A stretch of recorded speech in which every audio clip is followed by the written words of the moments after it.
Namaste and welcome to this exciting episode of Sattology Debunking Mythology. Sattology means science of truth. Opposite of that is mythology, which means science or study of fake, lie, or imagination. The word mythology comes from the Sanskrit root word myth, and the word Sattology comes from the Sanskrit root word sat, which means truth. Myth means a fake, lie, or imagination. सतोलॉजी शब्द जो है सत धातु से बना है, जिससे सब शब्द बनते हैं सच, सत्य, अनेक शब्द बनते हैं, जिसका जो जो वास्तविक अर्थ है उस धातु का वो सत्य से संबंधित है, ट्रुथ से संबंधित है। और सच्चिदानंद भी बोला जाता है भगवान को, हरि को। और जो मिथ धातु है वो मिथ्य, उससे अनेक इस प्रकार के शब्द बनते हैं जो सत्य के विपरीत रहते हैं। So, welcome to the show. We have very special guest, author of numerous books on multiple topics connected to India and the culture of India.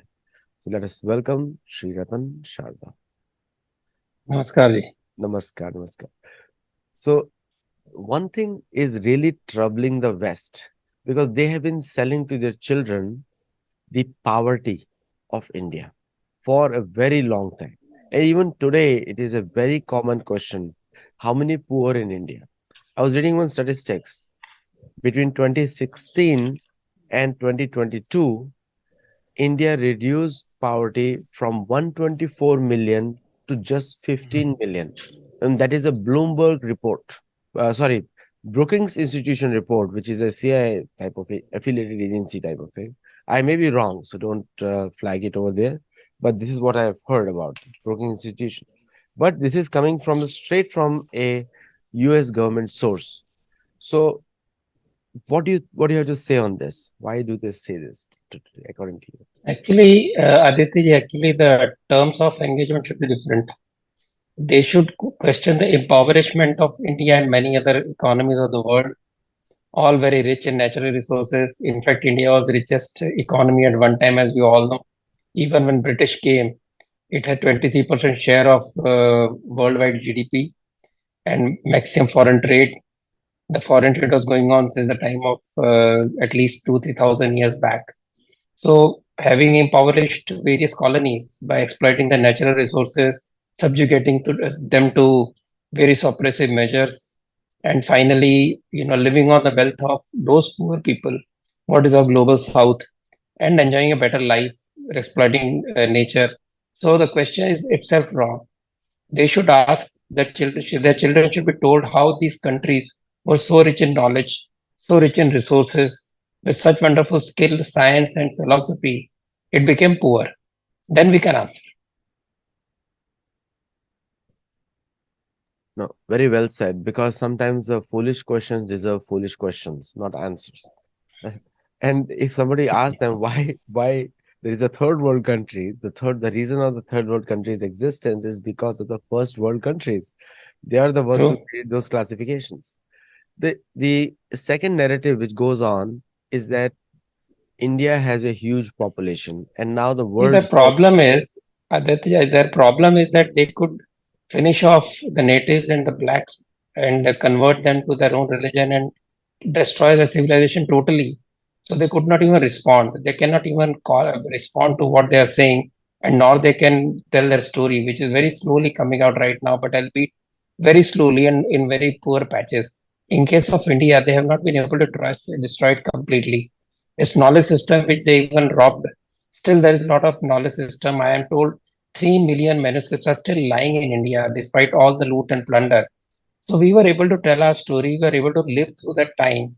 So that's why we are still there and we can tell the story. Or people would not know. They would just believe that these are savages, like what their famous historians told them. So now we are there to tell the stories. They have to listen to the story. That's the reason we bounce back much better than other countries. No, one thing which, if our viewers are watching this show, I would tell you that India has preserved all the native cultures of India since Yes. 1947. And also, which America cannot say, Europe cannot say. Europeans have destroyed the native cultures. Romani people is a perfect example. The largest living minority, which is not Christian, is a minority in their culture is not recognized in Europe, entire Europe. And True. USA has till date not given adequate facilities to Native Americans and other African Americans. In fact, many African Exactly. Americans ask no reparation. India has taken care of every language, every culture, and retained their religious systems also. I mean, most of the West has removed the Native American religious systems or native systems altogether. Coming to the next question, why doesn't Indian education system or ministries ask this important question when the agencies like USCIRF and other agencies, which are the state government, state Mm. departments, which is the State Department is like a foreign office of India. They are these agencies when they ask these questions. Why do these counter questions not raised against them? See, if you listen to the Foreign Minister, Mr. Prasad, he is very clear. He raises the counter questions. He asks them very relevant questions and raises questions against their questions. So now we are talking back. We are speaking up. Yes, education system is taking much more time to reform than other areas, and that is the reason our youth is not yet ready with answers. But as far as the government goes, as far as the state government, the state goes, we are responding back. We are asking the right questions, whether it's Ukraine, whether it's the oil trade that India is doing, whether the way it is dealing with the or trading with the USA and other countries, the way it is dealing with Russia and even Ukraine. All this tells that India is talking to the world on its own terms. It is no more talking to the world as per dictated by any other foreign power or any other foreign country. So that is the difference. And yes, once the new education policy kicks in, maybe by another 10 years, we'll have all the answers to all the nonsensical questions. And we hope to be number two or number three economy in the coming 10 years. So the money speaks. And our contribution to the global south and the way India is leading global south is proof that the world is looking for a nation which will not oppress them, which will not exploit them, which will take them along. And I think that is the reason the entire global south is looking at Mr. Modi and India to take them forward, and that is the strength of India. And you will find that these questions will stop coming. In fact, the questions raised by US and trying to shame India when it traded with Russia and traded with Iran and trying to make India fall in line with US's designs of trying to corner Russia and putting Ukraine as a sacrificial goat. In India didn't fall in line, and slowly people are realizing that what they did was right. So the nations who don't know where to go, they are looking at India now to seek direction, where to go, whom to respond, and how to respond, and how to have their own world, which will not be dictated by third parties and powerful blocks like China or USA or Europe. Europe, of course, is anyway no more a powerful bloc. It's only a ally of US. That's all, nothing of its own. But to respond to US and Chinese hegemony is something that world is really coming to know and understand from India. So if I look at the global poverty statistics, then the poverty in India is 6.9% as per the American agencies, and also for the 1.4 billion people. America has 350 million people. The poverty is around 11% of the population. That's surprising. It has increased in recent times. Increased. Homelessness has also increased. America has That you can see, yeah. That US, one can see when visits US is very easily visible now. yes. Like the California has a homeless population of around 350,000. That's what I think is a rough estimate. Can be less also, but not less than 200,000. I can say for sure. Would be Europe, highest compared to other states. highest as compared to other states. Europe has a poverty rate of 15%, 15%. And that So the too welfare state didn't help. did not help. The welfare state won't help. Doesn't help. But the India is the world's biggest welfare state. People do not know that. India is the world's Yeah. biggest welfare state. And despite being the biggest welfare state, the poverty rates are just 6.9%. And I think during COVID time, pandemic times, India fed 800 million people without any charges. And despite that, It's India, feeding even now. even to now. By the way, it's still feeding now. So, And like, also provided minimum subsistence to farmers also, direct cash transfer, which no country has been able to replicate yet. with zero leakage and direct transfer to the accounts. And there were 450 million accounts opened by India since 2015-16 onwards for the poorest of poor without any condition or deposit or anything else. And even those people ended up enriching the economy by depositing thousands of crores or thousands of millions of rupees in the banks. They got credit cards, they got dignity, they got their UPI electronic transfer systems. So all the money goes to these accounts without a single penny of leakage. That is something that every country, rich or poor, has to learn from India. So one of the things is like for example, the one of the things which I read in the report yesterday, what is the factor of why India has grown tremendously during the COVID time was the accounting system, the new account where people can open easily new accounts. And the second thing was Aadhaar-based biometric system, Yes. which reduced the banking enrollment costs, onboarding costs from 23% or 26% to 0.16% cents, so 16 cents. 26 True. cents to 16, $26 to 16 cents. That's the onboarding cost now. True. On the third front, on the food safety area also, what the report says that the food security for the average Indian increased by 188% during the last five True. years. You know, True.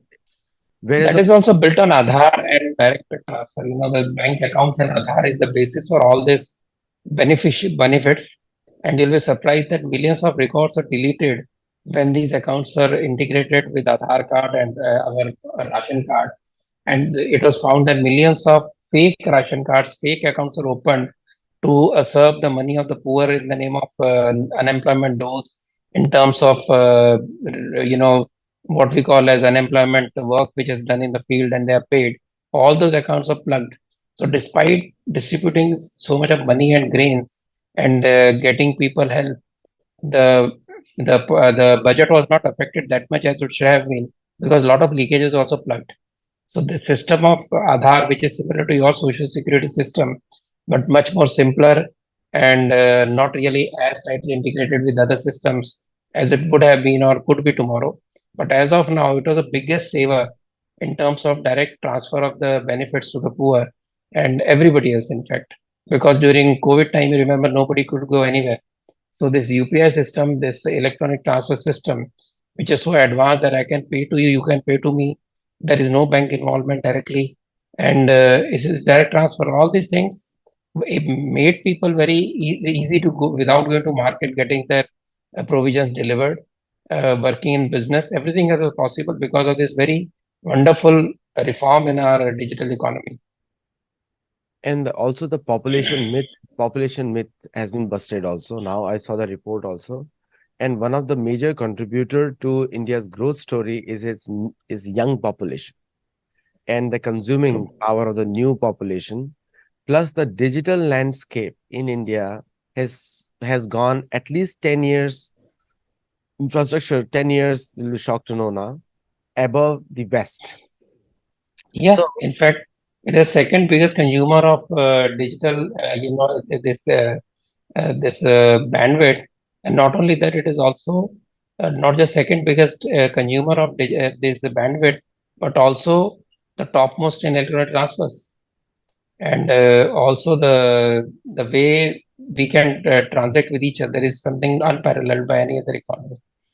Some countries are now trying to buy the technology. In fact, now Americans and West will be shocked what I'm going to tell next. And Indians will be proud what I'm going to say. The Indian spending during the months of November, December last year was almost equivalent to the entire Western spending in just 1 month. And now this statistics can be a little bit convoluted, but I am calculating from the point of view of PPP, not by nominal numbers, because US prints dollars. It's its currency. India's currency is calculated, it's insulated. So one of the factors they say is in that fact, because number of commercial vehicles, one of the top producers. Number of cars, one of the top producers. Two wheelers, the top producer. So this means that people are buying.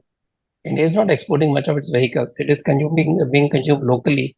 The infrastructure, the way infrastructure has improved and expanded, that is also the reason why all these add-ons like vehicles being sold in high numbers also come from that. Plus the quality, plus the consumption itself. It shows that there is something going right in the economy. I am not saying everything is right, but something definitely is going right. That is the reason this consumption is rising. Even rural consumption, for example, are the very basic necessities. People say cars are bought by the rich and middle class, etc. But you look at the two-wheeler consumption, you look at the rural consumption. In fact, today all the FMCGs depend more on rural consumption than on urban consumption. So their entire advertisement, their entire marketing has changed now. Completely. In terms of public transport, the report is right in front of me here. In terms of public transport, the India's security infrastructure for the public transport, generally railways, when we say, infrastructure has qualitatively become twice as secure as any Western system, whether it's Europe or USA, because of the advancement in technology. No, I'm not talking about the speed here. I'm just talking about the security, general security, and the number of railway crossings which India has as compared to the West. Now, one question comes to me here. Uh, so, India diplomatically is asserting itself, but militarily, it is still considered inferior by the West. There is no reports about India when it comes to military, because the West takes notice of any country when the military is taking an action. What do you have to say on this? The indigenization of Indian defense system began only recently. There are 411 items which have been banned from imports. These includes training aircraft, helicopters, artillery, guns, bulletproof jackets. All these were imported totally by India earlier on. Now, since last 5 years, because of very heavy lifting done by the defense ministry, 411 are out of import list, and defense production this year has touched 100,000. It is 1 lakh crores, which means uh, how much that would be in terms of your calculation would be.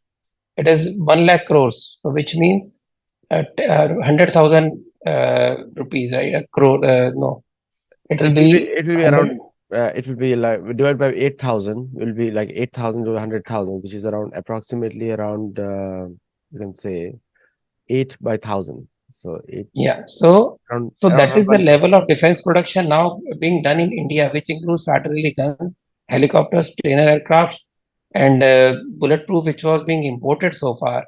And every kind of armament is slowly being produced in India. It is also being exported. 12,000 crores of exports in defense equipment, which is unheard of. India still remains the one of the highest importers of defense equipment, but the way the entire scenario is changing. In fact, the BrahMos missile is also much sought after as a defense, export from India, and Southeast Asia countries are going for it. So slowly, scenario is changing. As we are able to ramp up our domestic production, you will find a huge change.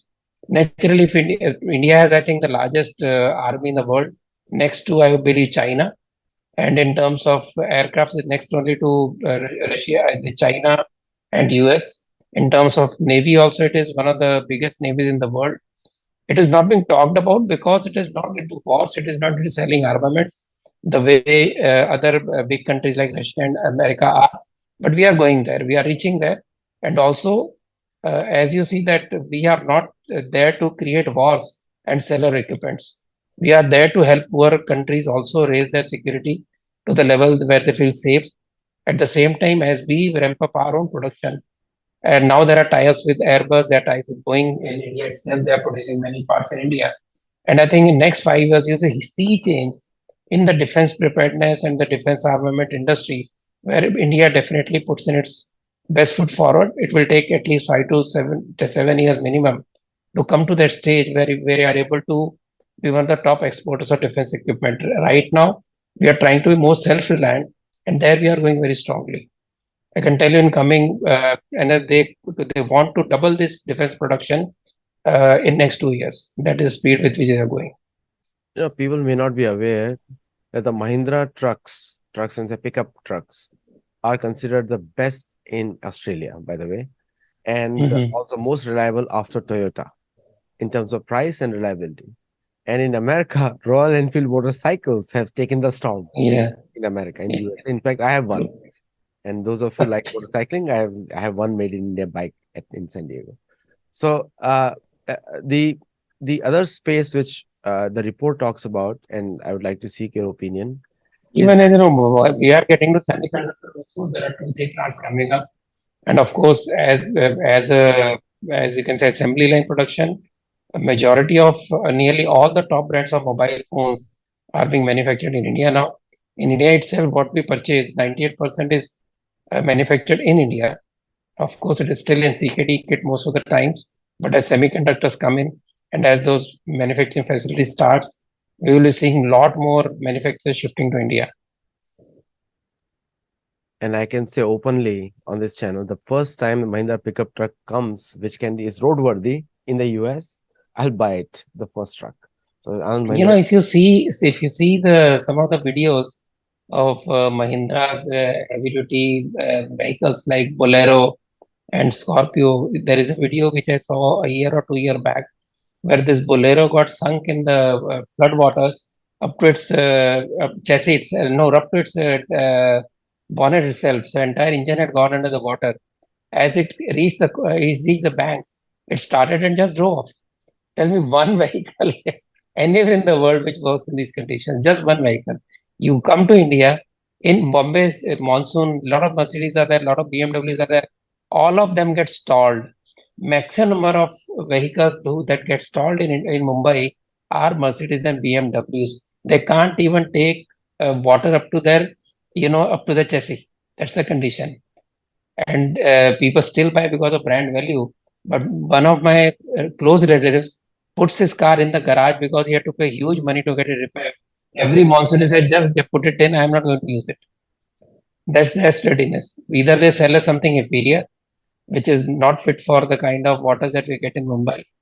And you see any other Indian car manufactured in India, it goes to slum water. Very few get stalled. But that shows you the quality that we make. We are rough and tough, and our cars are also rough and tough. so, coming to the next question, the new parliament building that India has made and launched yesterday, and so the new parliament building is considered one of the top 10 biggest buildings in the world and probably the most advanced parliament house ever built on earth, more True. secure than even American Capitol building, and more secure as well as more technology wise more advanced. So, Yeah. and people do not know that it has used 65,000 metric tons of concrete and 29,000 metric tons of iron it has used, and plus other things. And also the most beautiful aspect which I like is that it has artistic contributions from every single culture of India, every single Yeah. culture. It Not has just artistic, even architecturally. The architecturally. stone is from Rajasthan, some stone is from Gujarat, wooden furniture is from Maharashtra, and something is from Northeast. Every state of India has contributed to the structure of the this parliamentary building itself. And miracle is that from conception to delivery, it has taken just 2.5 years. Imagine the humongous size, five-story building, and entirely state of art, made by Indian company, designed by Indian architect, and delivered in 2.5 years flat. So recently, a lot of caste-based talks are happening in the US, where Hindu community in USA is is targeted for word caste. But if you look at the American educational curriculums, it talks about European caste system, talks about Mexican caste system, it talks about American caste system, and it also talks about the South American caste system other than Mexican. So, but Hindus have been targeted particularly on caste. Why? Because I think that's a colonial narrative, which is partly carried out by the American agencies and also in cahoots with some Islamic neighbors of India. So, what do you have to say on that? First of all, as you already know, you talked of Mexican caste system or Portuguese caste system. This caste word itself was an invention and imposed on India by the Portuguese. India had no caste system, it had communities. When they said jati, it was community. So community is certain kind of people, people doing certain kind of trade. There was jati, there was no casteism, there was no sense of division in people. It was as per their own professions, their own, like the way they lived in a certain area. So the community is what we call jatis. And there was Varna, which was based on a business you do.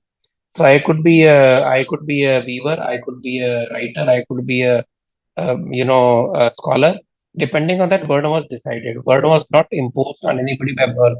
It got distorted during the invasions and during the last 1,000 years.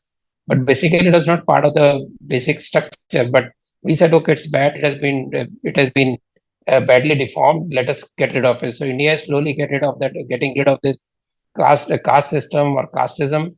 But as a community, you find a lot of strength, as Professor Vaidyanathan says, that communities have worked together, have been very strong, economically successful, whether it's diamond cutters of Surat, Palanpur, whether they are the garment manufacturers Tirupur in Tamil Nadu, and many other communities who have done wonderfully well as trading communities and manufacturing communities and working together, whether they are goldsmiths or whether they are ironsmiths. So these were not considered something high and low. This sense of high and low was actually concretized in 1931 in the census done by the British, because everywhere they go, they have to create some division. Now, this particular Indian community is trying to come out of it, and especially those who go out, never in talk of community, caste. And as the survey has told you, in America, the survey was done by I think Kona. They tell that 55% of the Indians don't even know the caste of the other person. Still, you are being imposed with this kind of caste system because the people who do not want to see one of the most prosperous communities in USA, one of the most successful, one of the most highly educated. So if you can't rise up to their level, you pull them down. So there's nothing of pulling them down. It's a divisive agenda. It's an effort to defame the Hindus, especially, and Indians. And as you rightly pointed out, caste system is everywhere. It is basically a hierarchical structure. Whether somebody makes it into a stratified society where one cannot deal with other because of caste, then you have a problem. But does it happen in America? No. Does it happen in India? To a small extent. But are they putting that up in USA? They are not. Because people who go there simply go on their qualification. They don't go on any kind of caste system or because of any preference. They go down as per the test they pass, as per the education system and qualifications of USA, not of India. That is how they'll end up there. And they succeed on their sheer grit, whether they belong to any other caste or any other kind of Varna, as you might call. Nobody knows what Varna, so it is a caste. So this is a construct of the whites put on the other people, on the so-called natives, to show their superiority. You have Equality Lab saying that since caste system is older than racism, so racism also comes out of caste. So casteism is actually the reason for racism. So Hindus are responsible for the white racism since 1,000 years. So this kind of obtuse, a very stupid logic that is being imposed, and people are minting money out of it, will be exposed slowly. But right now, as you know, there are very strong pushback from Indian community. It's very vile propaganda, and people are making money out of it. As you read Rajiv Malhotra, he tells you that some of these people charge $75,000 per hour and force the companies to have those classes where Indians and others are put together, and Indians are shamed by telling them what is wrong with them. And it is only the money making that is going on because there is no data with these people, no data at all. You are in USA. If they have any data, please produce it. That is, they have surveyed 10,000 Indians. You have about 400,000 Indians, right? So whether they surveyed 1,000 Indians or 2,000 Indians and tabulate the data and then tell us what is wrong. Kona has done that. So let them show them that this is the data. There is no data at all. It's all in their mind. And they can create, what is called post. They'll create any mind out of it. They can create any kind of, logic out of it where there is no strength. If people like Comdia Network, there are people like Soros who are ready to fund them because they don't want strong India. They want strong India.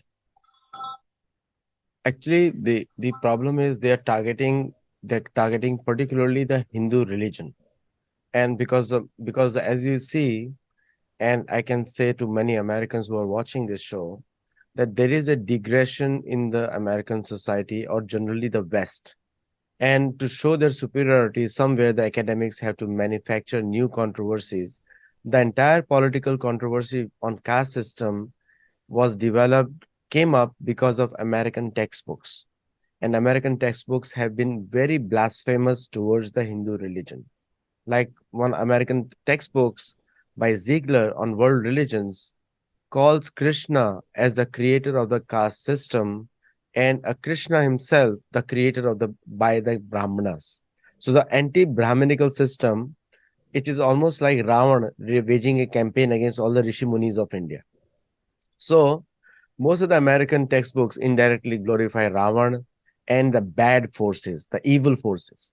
So naturally the society is going to In go fact, down. Ravan is being now, the new left wants to project Ravan as a scheduled tribe and scheduled caste person because they don't know and they don't want people to know. So if you go to that extent, there is I'm no ha- solution. I'm happy they're not asking in front when Ravan was alive. If Ravan was alive and they would be saying this, then Ravan will have had them for breakfast or lunch, somewhere to that, because he's son of Vishrava. Anyway, Yeah. so the last question in this series is the constant. So the poverty is one area where the Western media and the Western academic systems attack, which is debunked by this report that today America has more poor than India as a percentage of the population. Number two, caste has been debunked because it is just caste is used and particularly targeting Hindus in the West. Aditya, if you go by the statistics, if you go by the percentages, if we Americans had the population that we have, I think half the America would be dead by now, by Of with course, COVID. no, not only that, they would purposely The go kind of on. horrible, the kind of horrible health system you had during COVID, and half of it, by if you go by ratio, the population would have totally vanished. Americans have a short memory. They are not grateful to India that India was the first country to provide them medical help when they needed most. American medical system had collapsed. It was Indian medicines which had helped American society. And President Biden is on record thanking India. So that is this record. And secondly, immediately after that, they banned export of certain oxygen in a cylinder components to India. That was the first act of ingratitude by the American establishment. Now, In a way, that was good because Indians could then invent their own ventilators, and they went on to export ventilators now, and much lower cost. All this exploitation of scientific knowledge that Western world does, India didn't do, and who were able to produce much lower cost, low cost vaccine, low cost ventilators, low cost medicines. They rescued 100, more than 100 countries. In fact, that iconic image of PNG, New Guinea, touching the feet of Mr. Narendra Modi was actually gratitude to India for all the people of global south who were able to survive and save themselves because of India. India never boasted about it. India didn't, blow trumpets, didn't defame Pfizer despite all the kind of negative reports. And that should be, in fact, US should be grateful, and these companies should be grateful that India helped others and did not defame people who tried to defame India. so now the attempt is being made by the American academics and the American media, which is in cahoots with academics, and these academics are not academics at all, they're propagandists, that India is the new threat to USA in the next 40 years. So what do you have to say on that? Well, earlier China was the new threat to USA, and then USA tried to co-opt China.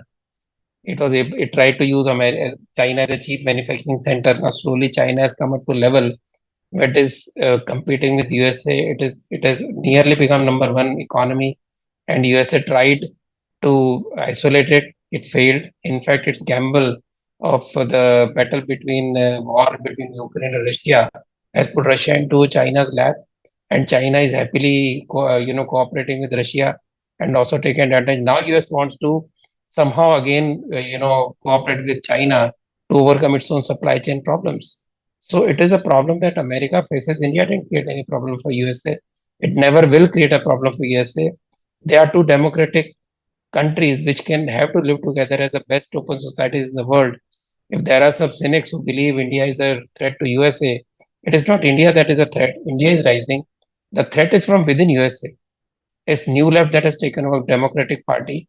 The way wokes are trying to destroy economy, As you would know that you would be aware that Bud Light lost billions of dollars by trying to become woke. Then Target clothing lost $1 billion or around $1 billion today I was reading by trying to be woke. So they are going to destroy their own economy, their own country by the new left, and you can't blame others. At that time, Indian tradition, Indian culture, Indian family system, in fact, will support them and try to secure their future rather than being a threat to them.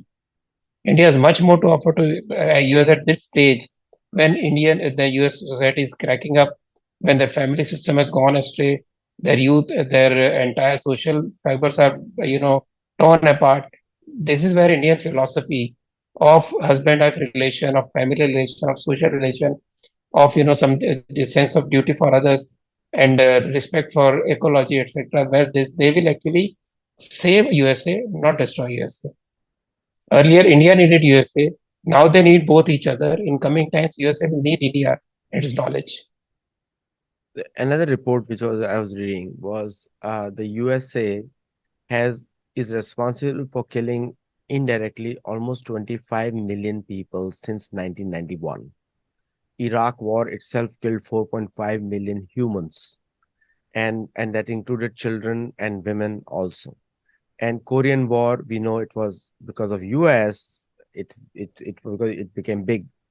And Ukraine is the latest example where 11 million people have been And displaced. Aditya, we are forgetting the our so-called Arab Spring, which was actually catalyzed by USA, resulted in complete chaos in Syria and huge loss of men and women and people. Yemen itself, again, Arab Spring. Then you talk about all smaller conflicts around those areas. These were the big conflicts which actually also were a result of America's own short-sighted policy. And this somehow to destabilize countries. If you go to Latin America, same thing is there. There is no direct hand, but you can find indirect hand everywhere. So this idea of exploiting natural resources in the name of democracy, tying up with dictators, it is something that US has done earlier, and it has not learned this lesson. It tries to demonize people, put them on, like Libya or Libya itself, another example, where the rulers are, actually hanged or killed because of their acts of mission commission. But use the same parameters, where would the American president go? It's very sad state of affairs. Now, people are asking questions, no doubt, but these are questions which they have to answer. The politicians who, if you see, there is a very wonderful small clip. In fact, I remember now, where senior George Bush said that some one person led to the war in Iraq, and then he said, "Oh, sorry, I meant Ukraine." So, so truth tumbles out. Now, given the track record of the West, Anglo-Saxon West, led by United States, and why would India would like to have very close relationship with them? No, we have to live together. After all, when we say Vasudhaiva Kutumbakam or world is one, ideas to everybody is to live together. Everybody makes mistake. Everybody has some ideas which are not good for the humanity. But we believe that ultimately good nature would prevail. And that is the reason we need to cooperate with each other. Now, if some nation doesn't cooperate, there are two ways. One is that you go to war with them, or other is you isolate them. So what path is chosen depends on the nations. But definitely we have to be friends with everybody, and we have been friends with everybody, even friends of enemies. The only country which can deal with Iran, which can deal with Israel, which can deal with Saudi Arabia, UAE at the same breath, with Russia and Ukraine and US in the same breath. That is the beauty of Indian way of looking at nations and looking at people. So that is something that others have to learn. So the Vasudhaiv Kutumbakam is the thought process of magnanimous people. The small-minded people think of me first, my first, and my pocket first. So why would a The new magnanimous parliament person? carried the same. Vasudhaiva Kutumbakam is also the new parliament, by the way. I know, but I'm saying that is the thought of a magnanimous mind. But for a small-minded person, it always creates enemy. That person, like today, Pakistan will be shortly compared to United States now because both are having the same mindset that they need enemies to survive. They cannot survive on their own. So why would India would like to be a close ally of someone who needs an enemy all the time? See, it is not question of close ally. It is to be, as I said, to have good relations with everybody as per their own transaction interest. And there is a difference in what Pakistan does and what USA does. Pakistan's reason for animosity is its own religion. That is the way it is seen in the world as something that is to be conquered. USA, the reason for conquering is resources, not religion. So basic difference is there. Plus, USA had some tradition of democracy, No, USA has now both being controlled Christianity. by corporates. Yeah, USA so now being promotes controlled by Christianity as corporates. well as this. Yes. Yeah, but in case of Pakistan, there's nothing to fall back on. So Pakistan is a gone case. It was an artificial construct. As we said many times, it will implode. Now it is already in the process of imploding. So now, in fact, Pakistan today said we are closer to US than to China because they again want money from USA. So if the USA wants client states who are going to be the terror factories, good luck to USA. Yeah, USA, America, India is not going to have a blind faith or blind friendship with anybody, including USA. You hear any analysis, they realize that India is not going to commit to unconditional friendship. So although we are magnanimous, we are not going to be fooled by close relations being forced upon us. It will be based on our enlightened interests of the nation. Actually, I wanted to end the last question, but one more question has come up now. Is from the audience has asked that what will be the given the so many diplomatic or military gaffes of the West led by the USA and particularly UK, because UK is the brain behind many of these actions in many parts of the world. What would the global South, how would the global South stand against these forces in the future? Because they're still going back to 19th century and remembering their conquests, and they are working on those conquests, despite them having so much of population from these other colonies. See, the current scenario of the global south is that they are awakened. They are looking at forming a strong alliance of taking on the people who have exploited them for long. Even today, the Western countries or the global north cannot survive without the natural resources of the south.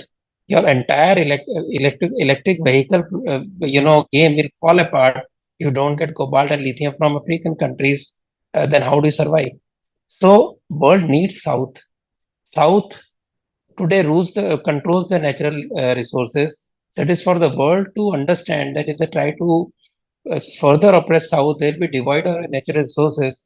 South may be able to survive with mutual cooperation with countries like India supporting them in every possible way. And what will global not do? Will they keep on looting? Will they keep on creating wars for those natural resources? I think they were able to do it in Ukraine with Russia. I don't think that this game can go on and on. If you see, even China has entered the game of brokering peace, whether it's Saudi Arabia, Iran, or Saudi Arabia, Iran, and Yemen. If that happens, where does that leave the white place of the so-called white supremacist countries? They have to understand that time when they could actually exploit others' resources and try to overpower them with the big tech and all that. Tomorrow, if any country withdraws itself from this north, it can survive maybe. They are already poor, they have been grounded to poverty. They will need each other support that they can live with each other, but whether north can live without them, that is a question that global north has to ask, and that is where the answer lies. Thank you so much, Ratan Sharda ji, for coming on the show and educating us your views based on these current statistics now. And thank you for all the viewers for watching it. Do like, share, subscribe, and let us know your feedback. Thank you so much. Thank you, Aditji. Namaste. Namaste.